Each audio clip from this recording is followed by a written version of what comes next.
Alright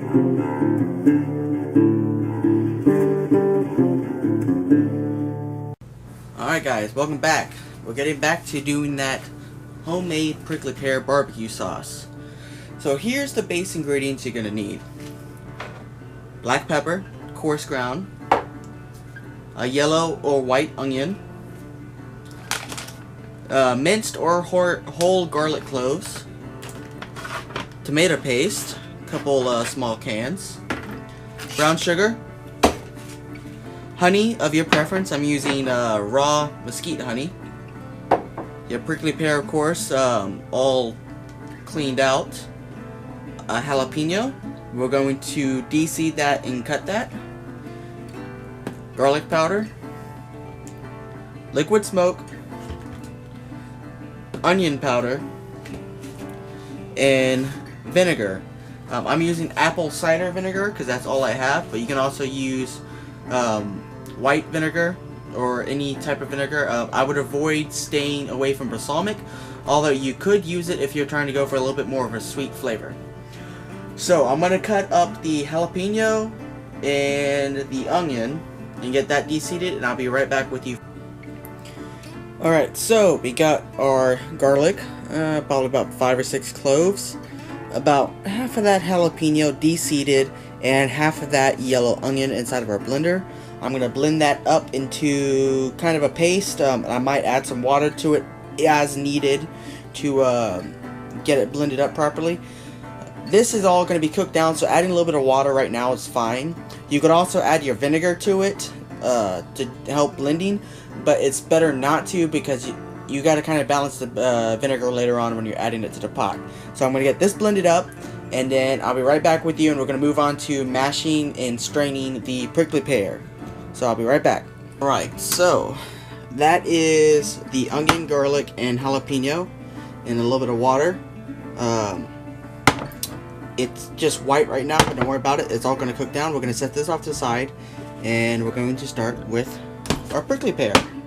Now, you saw in an earlier clip that, let me set this down for a second here, that I had shown you how to cut and scoop out the prickly pear. Now, with the prickly pear, you don't want the seeds. So what we're going to do, we're going to mash this up and run it through a strainer to get out all the seeds, and we want just kind of the pulp and the juice. So I'll show you how to do that in just one second. Okay, so we got us just a basic potato masher, like you're using mashed potatoes. So you're going to mash this. Now you could run this through the blender if you really wanted to, but the problem is with that, you're going to break up the seeds, and you don't want those little chunks of the seeds inside of your barbecue sauce. We made an attempt at this about 2 years ago, and we made the mistake of using the seeds in it. And if you don't know, prickly pear seeds to prickly pear cactus is very, very hard. So it had good flavor and everything like that, but every once in a while you bite one of these seeds and it would just hurt your teeth really bad. So we want to just make sure this is good and mashed. We want it as liquid as possible because like I said, we want the pulp and the juice, but not the seeds. And of course, when we're using a wire mesh strainer, you're gonna lose a lot of the pulp because that's not gonna strain through. But you're still gonna get the smaller pulp and the flavor and the juice.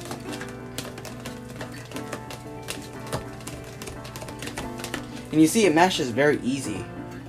Just like that. Now this right here would be perfect if you were wanting to make a jam or preserve. You would probably still want to strain it, get as much of the seeds out as possible. You might want to leave them in there for appearance, if that's what you're into. Also, from this stage right here, without straining, this is exactly what you would want if you were making wine from this. And we're going to show you that in another video. Not all the prickly pears are quite ripe yet, so we'll probably get around back to that in November, and we'll pick some more.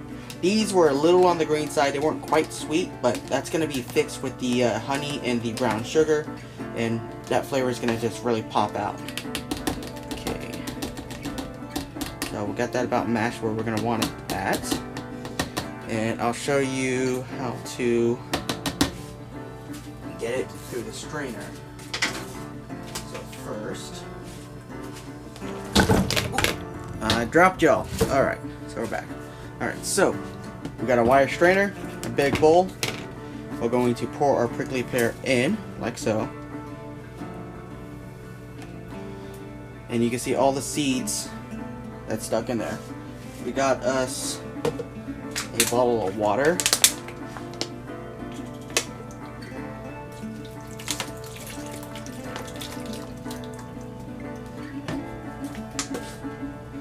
Get in there, strain it.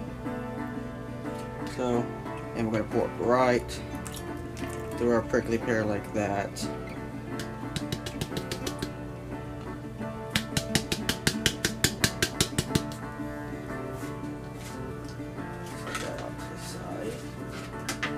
We're going to take our masher, kind of mix that up.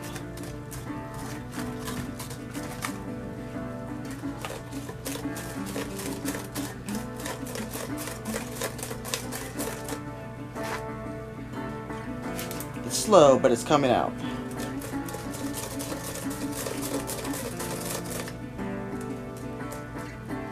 It's going to end up very thick and syrupy. So, I'm going to go through and get this completely strained out. When I got it completely strained out, I'll get y'all back and I'll show you how it is and what we do next. Okay, so we got that strained out. You see it's watery because I use water, but it is still relatively thick and syrupy. Now, we did end up with still quite a bit of pulp and seeds. So we are going to get around to doing that wine video a lot sooner than expected. I could have kept straining that down, but the more water it made, it would have been harder to actually get our barbecue sauce to cook down, because it does take a while to cook down. So now we're going to go ahead and pour this in, just like that. And you know, the thicker of the fibers and the pulp sinks down to the bottom, so make sure you scoop all that in, because that's what's going to help thicken this all up. Alrighty. So now that's in there. Oh, let's see here. What spoon do I want to use? Use a smaller spoon than that.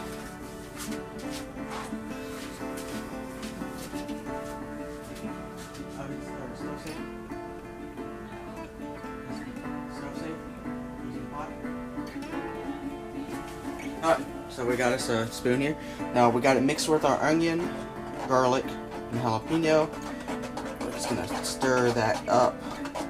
And once we get this stirred, we're going to go ahead and turn on our heat. We're going to start at 5. Because of the foaminess of how the onion and the garlic and the pepper and the prickly pear is, you want to be really careful with it, because it will end up starting to bubble over if you're not careful. And you can see it does take a while to get this to mix properly here.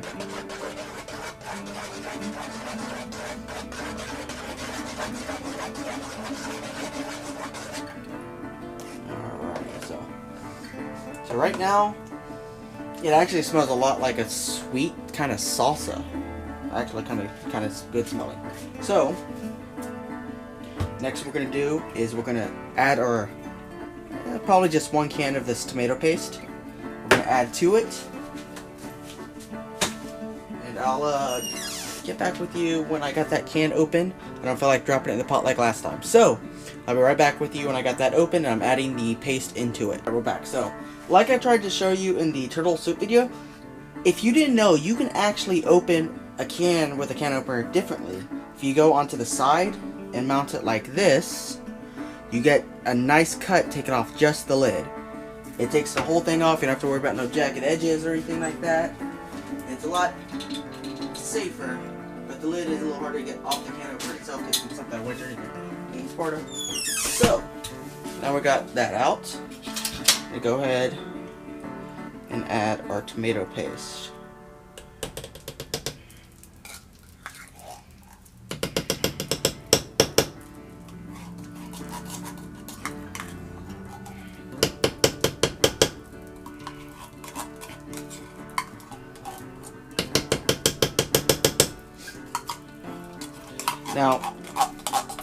be prepared when you do start making this to have quite a few mason jars, because this is shaping up to look like it's going to make about 2 or 3 jars worth of barbecue sauce.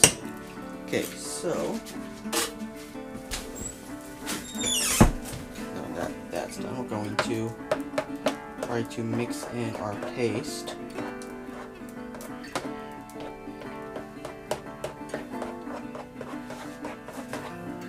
In the meantime, we're going to turn our stove back down to 2. Just kind of help it get up to temperature while we get this paste fully mixed in. You don't want to leave any lumps for the paste, because later on when it starts cooking down, it'll be a lot harder to mix in when it thickens up.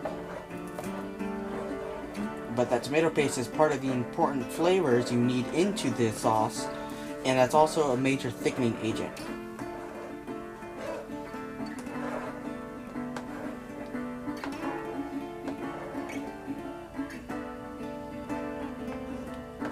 So, we'll get that completely mixed up, and once that's mixed up, I'll be right back with you when we add the rest of the ingredients. Okay, so now we got our tomato paste mixed in good. I'm going to add the rest of the ingredients. We're going to raise it back up to, say, 3.5. I'm going to go ahead and add our apple cider vinegar. You don't want to add too much, but this does give that tang. So I would say probably half a cup is what you want to add. Remember, a lot of that's still going to boil off as this cooks down.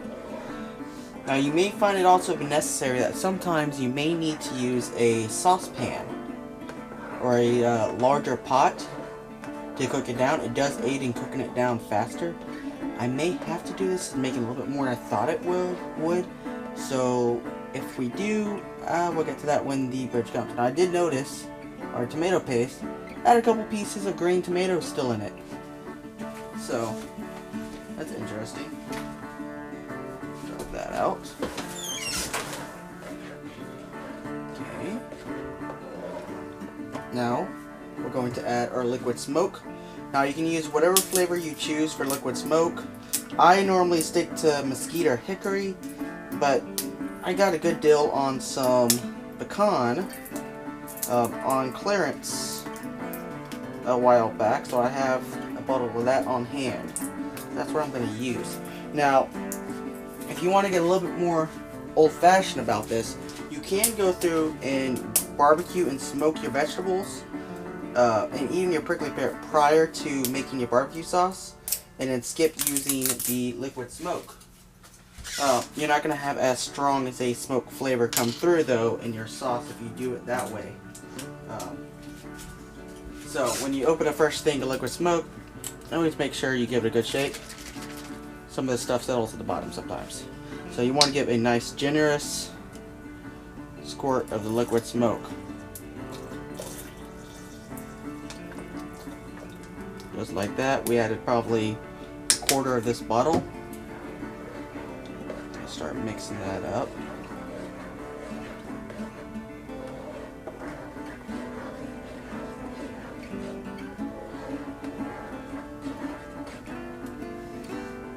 And now at this point, you smell it, it actually smells like, starting to smell like barbecue sauce.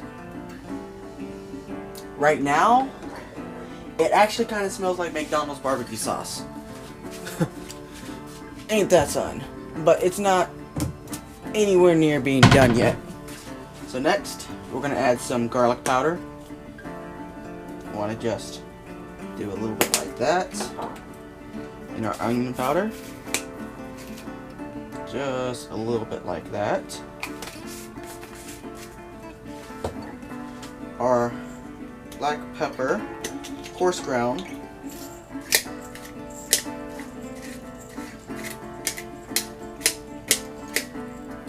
Normally I have black pepper on hand that's coarse ground, pre-ground. We're currently out because we use a lot of it.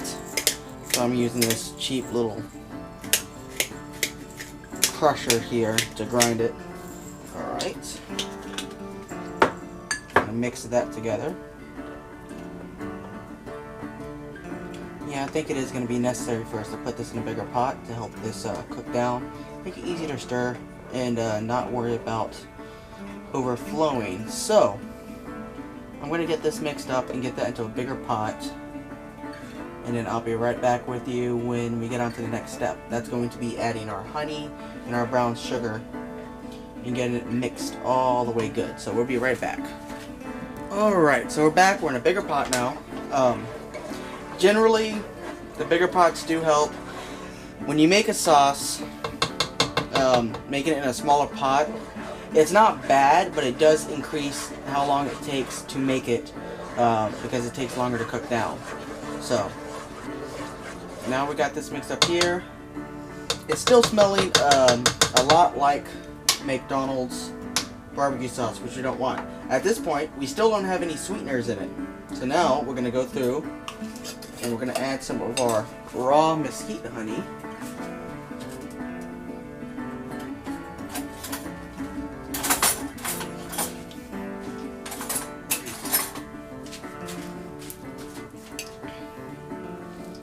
And when you use raw honey, it does harden.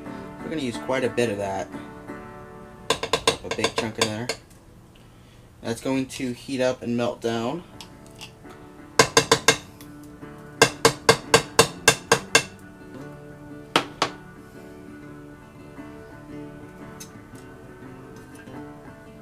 Alright.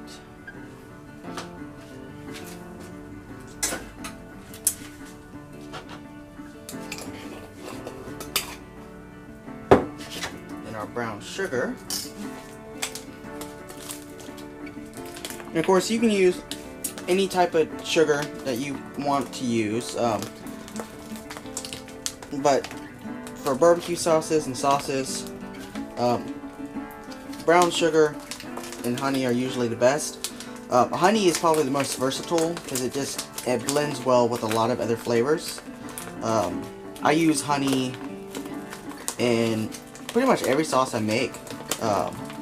Teriyaki and duck sauce, orange duck sauce, I use the honey in. The brown sugar I use not so often, but I still use it.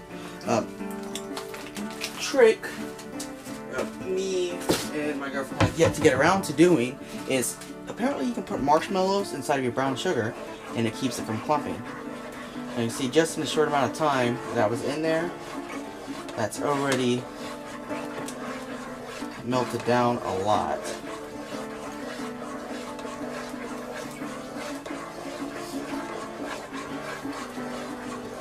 Now we're going to bump the heat up to about 5.5.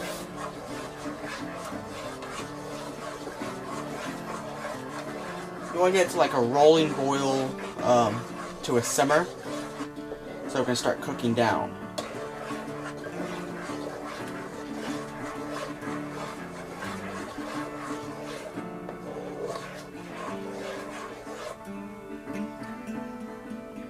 At this point, it's starting to smell real good.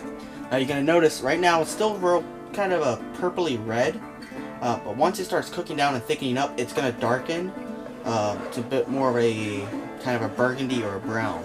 And you'll see that when we come back. I'm going to get it up to a rolling boil so we can turn it down to temperature, and I'll get back with you when it gets to that point so I can show you what to do next. At this point, it's getting down to just being a waiting game. You really want to get down to a rolling boil before you start doing a taste test, because until it starts reducing down, you're not going to be able to really tell how the flavor is starting to develop. So once we get to that point, I'll get back with y'all and we'll move on. Alright, so we have it to a rolling boil now.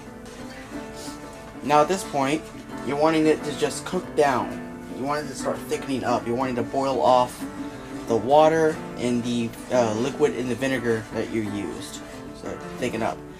Now, in this recipe, if I had it, I also would have added either like a bourbon or a whiskey or even tequila into this to give it a little extra layer of flavor.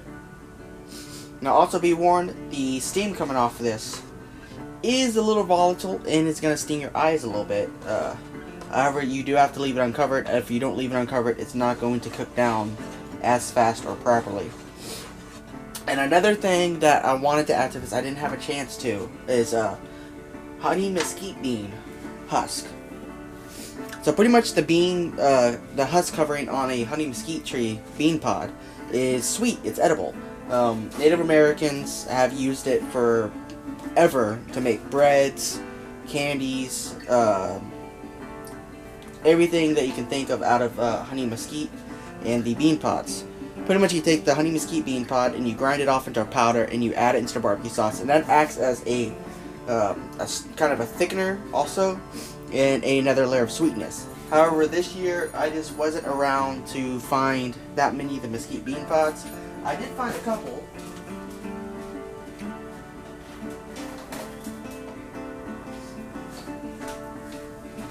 As you can see, but this isn't enough to use for the barbecue sauce.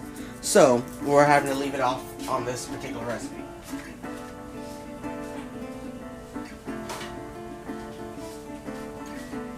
Now, you're just going to let it cook down, and you want to stir it. You don't want it to burn. So we're at about 6.5 right now. I'll probably reduce it down to 6 or 5, and just let it cook down and thicken up. When it's thickened up, when it pours, if you can see that, it'll be a lot thicker than that. So when it gets to that point, I'll get back with y'all, and it'll be done at that point, and I'll show you all the jarring process in order to get it ready. Now when you jar it, you got to be kind of quick. You want your sauce to be hot, and you want your jars to be open and ready, because you put it in, you close the jar up, and as it cools, it actually creates a vacuum inside the jar, and that's what seals it and helps it be preserved. So I'll get back with y'all when we're ready for that. Alright guys, let me get you stable. Alright, so now you can see our barbecue sauce is cooked down and looks like barbecue sauce now. Now it's still a little thin, but remember when it cools down, it's going to thicken up even more. While I was off camera, I did have to do some taste testing. I did end up adding some more honey and sugar, because they were still a little on the tangy side, because the prickly pears were a little green. So I added some more of that and some salt, and I added a little bit of double black soy sauce to add a little bit of richness. Now we're right at where we want. Now you got your jar, you got your lid ready. Gonna stir it. Be careful because it is still really hot. I know there's a better ladle for this, but I can't find it. Apparently we don't have one. I would have swore we had one. So, I'm going to fill up your jar.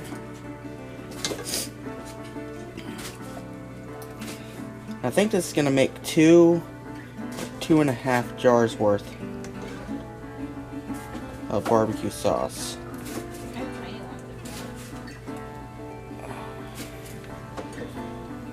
And it is hot, so I think I'm going to get me an oven mitt to hold this. Choose one of these. That's for Ah, there it is. Here we have one. Alright. Now, you have to do this while it's hot, otherwise, when it cools down, it won't fill a vacuum inside of the jar, and it won't preserve as well.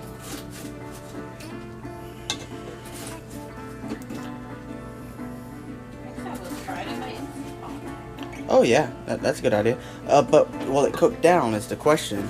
Because remember, the steam has to escape. Well, the instant pot said you can do the vacuuming or something in there. Okay, so take a bit of this, clean up our ledge right there. That's steamy noises. Yeah. So Leanne's in the background making our dinner with her Instapot, which at some point we're gonna do a video on because she loves it. Okay, so that's the first one. Alright, so I think this is gonna make right at 2 jars. I'm gonna turn it completely off. Maybe a little less than 2 jars.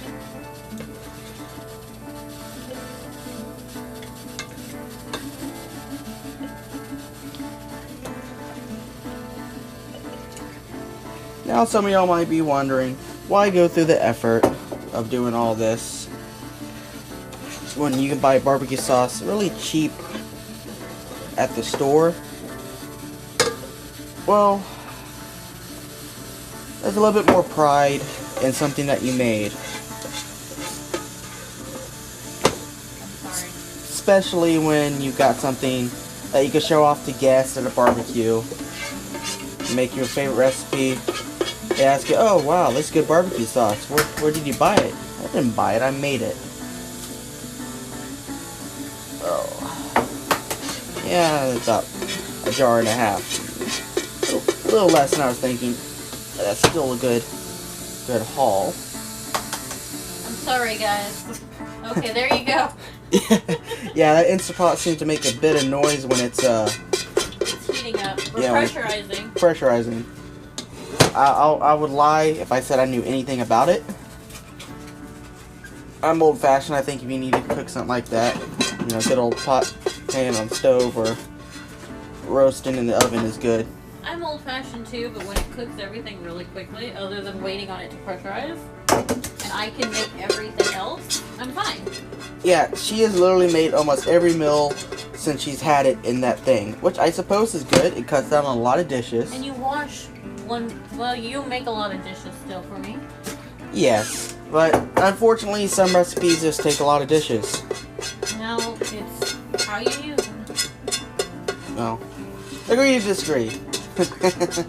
Well, I'm sure other wives that will watch this, or girlfriends, would know that their husbands, anytime they get in the kitchen, it's like they use every pot, pan, spoon, and fork that they ever owned. You heard it from her. She pinned us down. We lost. Gentlemen, we lost. But don't worry, there's the next fight. Because the one place that we rule is the barbecue pit. So, that last jar is set. How dare you, sir? How dare you? I think I have offended her. The last one is set. Don't make me start doing my jokes. We won't have followers if I do. Okay, so once they're jarred, you want to move them straight into the fridge because it will help them cool down faster and seal up. And I will be back when they're nice and cool. I'm sorry, guys. Camera down. You got a man down. Alright, I'll be back with y'all in, well, it's going to be instantly for y'all, but when that cools down, I'll show you the seal on the jars, and I'll see y'all next time. Alright, and here's our finished product. You can see it took on a classic barbecue sauce color and texture. It's a little thin. We could have cooked it a little longer, made it a little thicker. You can see here, the tops have sucked down and sealed. And this is ready to just be stored and used whenever ready. I don't know what I'm going to use it for, but it's definitely going to be a, definitely going to use it for a recipe that's going to be on the video on this channel. So, we'll see it again at some point, and I'll let you know how it is. It had good flavor, but of course, the longer it sits, it's going to merge a little bit better and develop. So, it's going to be good. We'll see y'all next time, and hey, guess what?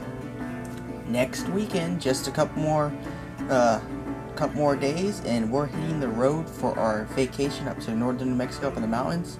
So there's gonna be a lot of videos coming up for that. I have a lot of things planned. So we'll see you again when we get to that. I think I might post 1 or 2 more videos between now and then. So I'll see y'all around. Be sure to come over here and subscribe. And of course you have to hit the little bell, otherwise we won't show up in your notifications each time we post a new video. And check us out on Facebook and give us a like. We post all of our content there as well, as long as some pictures that we take.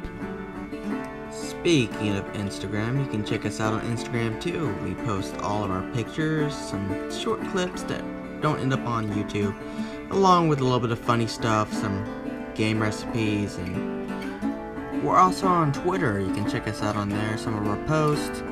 We keep everyone kind of in the queue along what we're on to and what we're up to and what we're doing, along with some other posts about some other things that we like. So be sure to check us out on Patreon. We could always use the support. we got a lot of cool stuff coming up, but that stuff kind of isn't cheap, so every little bit of support helps and will help us get out some good content for everyone to see.